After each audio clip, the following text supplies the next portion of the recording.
বিসিএসের অবস্থান কর্মসূচি।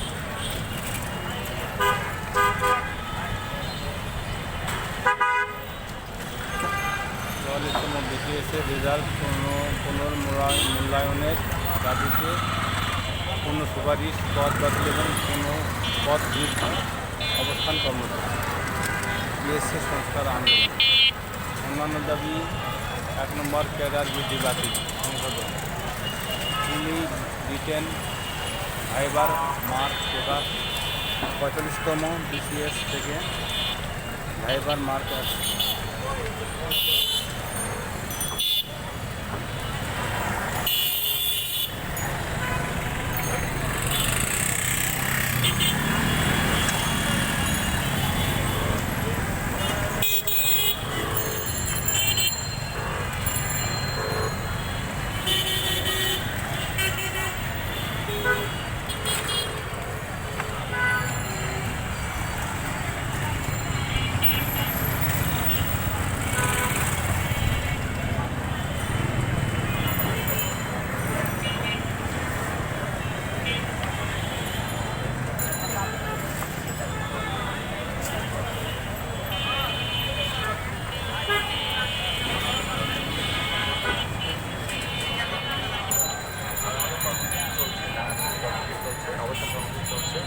এবং এটা দাবি আদায় না হওয়া পর্যন্ত এই অবস্থান চলবে।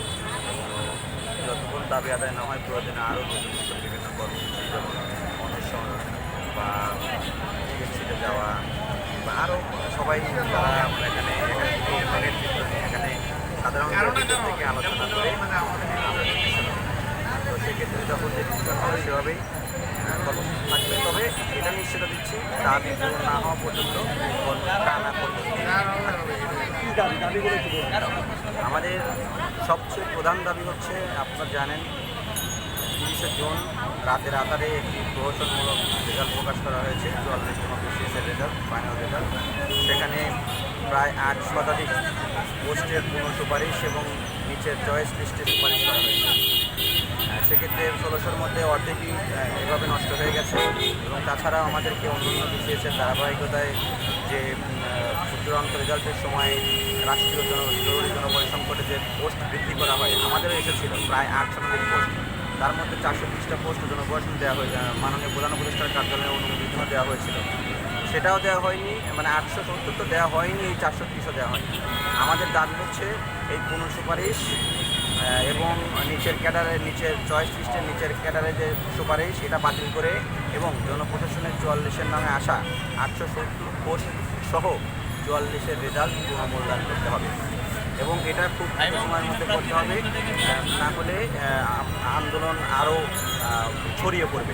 কারণ এটা শুধু এই এখানে যেখানে বসে আছেন এটা শুধু একটা প্রতীকী মাত্র। আমরা প্রতীকী অবস্থান নিয়েছি।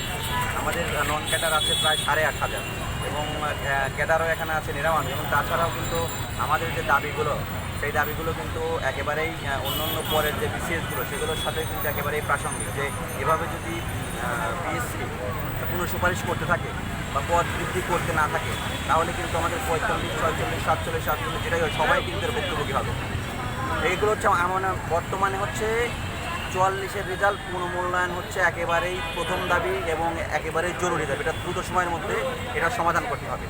পাশাপাশি আমাদের আরও কিছু দাবি আছে, যেমন ভাইবার মার্ক 100 করা, পিলি রিটেন ভাইবার মার্ক প্রকাশ করা, নন ক্যাডার বিধি 23 নামে একটা কালো বিধি আছে, এই নন ক্যাডার বিধি 23 অবশ্যই বাতিল কিংবা সংশোধন করতে হবে।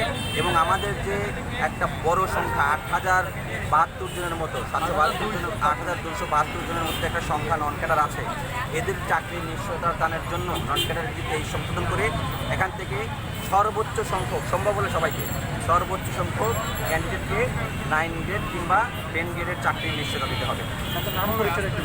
আমার নাম রাশিদ কবিরাজ, আমি এই 44 বিশেষ প্রার্থী, সাধারণ প্রার্থী এবং আমরা পাশ করে বসে আছি আমাদের